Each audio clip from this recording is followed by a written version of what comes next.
Hi everyone, my name's Allison and I'm a parent. And just like lots of other parents, we see that our kids really like to collect stuff.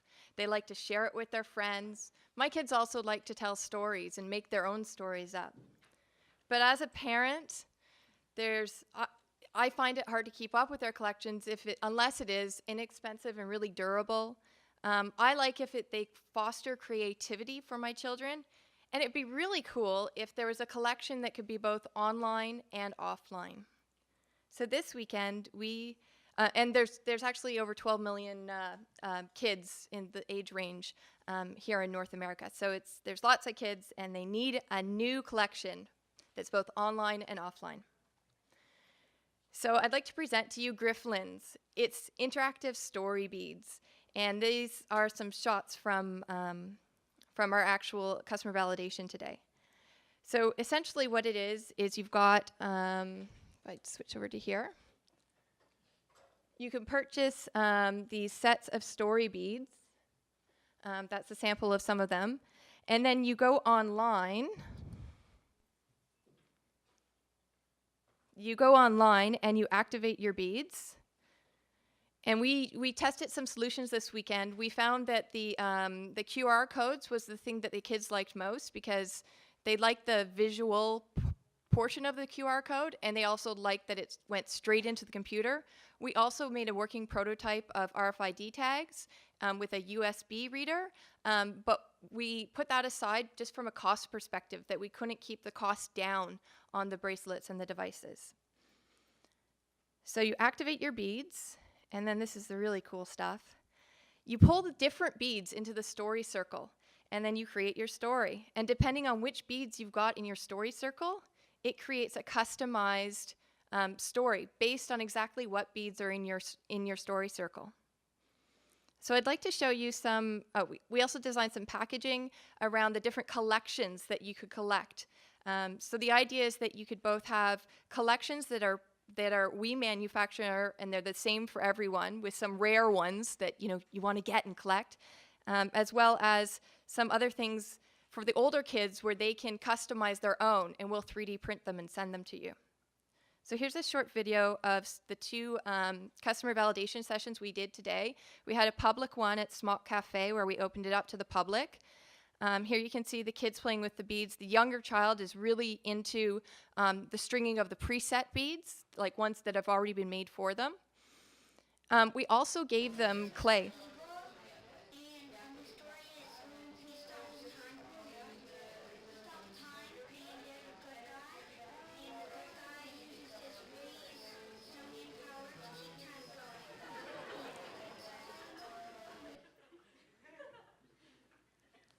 So really the focus group really allowed us to validate that we need to build more than just a static set of beads, that the kids, the older kids especially, wanted to create their own beads. So we've built the system to right now just have static beads, and you can pull the static beads into the stories.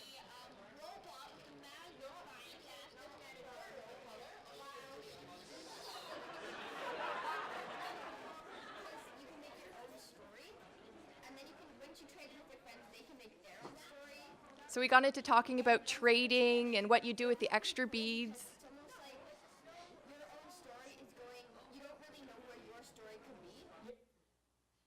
So by the end of our user test, we actually had 3 sales, and the way we're pricing it is the standard beads would come in a starter pack with the bracelet and the 4 beads, and that would be $5.99. But if you get the custom beads, that would be $24.99 in order to get the 3D printed, customized ones. In terms of our plans, in the short term, we'd like to use a concierge style to prove the concept and validation, and that will be a lot of 3D printing. Longer term, we'd like to use a Kickstarter or Indiegogo campaign to pay for the molds that you need to mass produce the common beads, with the goal of breaking even in that phase. Longer term, we looked at our costs. We spent a lot of time looking at researching costs, and this concept, once we get to scale, can really make some money. And it's even extendable. Other brands could pay to have their stories. We'd license it out to them. We'd create, Harry Potter beads, that kind of thing. And you could mix the Harry Potter beads with your own story beads to create really unique stories. So here's the team. We did have a large team, but we did accomplish a lot this weekend. Thank you.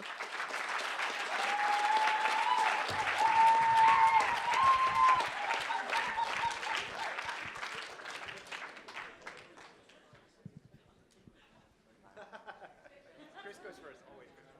I'm asking too many questions. I need a question. I'll give it to someone else first, because I'm always asking. Question here. Question? We're recording right now. I have a question. How easy do you think your idea is to copy, and how will you protect your product?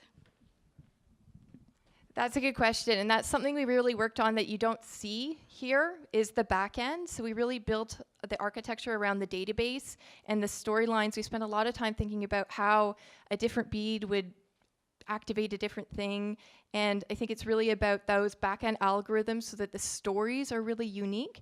And we built a prototype this weekend so that you can move 4 beads around and get different stories. But that's going to be what we'll need to invest in the future. Firstly, great job. I knew you would do an awesome job with customer validation, as always. I think your biggest cost, actually, and this is going to be in marketing.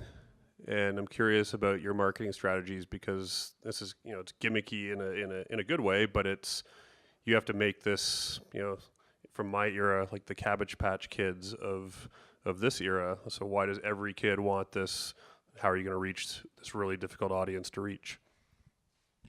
Yeah, we want this to be the silly bands or the rainbow loom. Right now, rainbow loom's really big. It's a beading apparatus, and we made it so that they're interoperable with the rainbow loom. So this can be the next fad.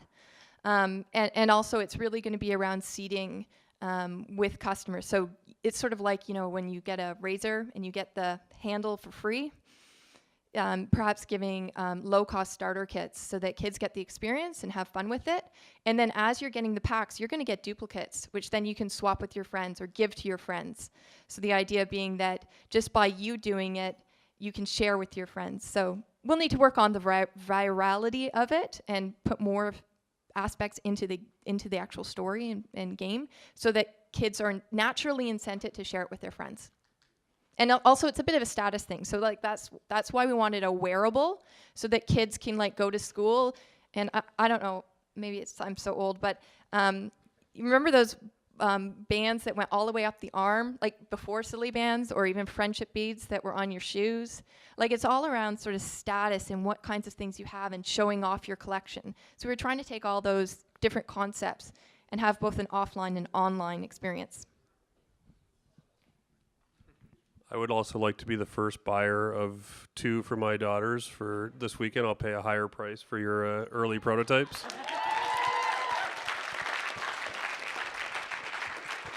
Yeah, if you actually go to BigCommerce, which is one of the sponsors, we've already set up a page there where you can buy individual beads or pre-order the sets. That's how we sold the 3 sets this weekend.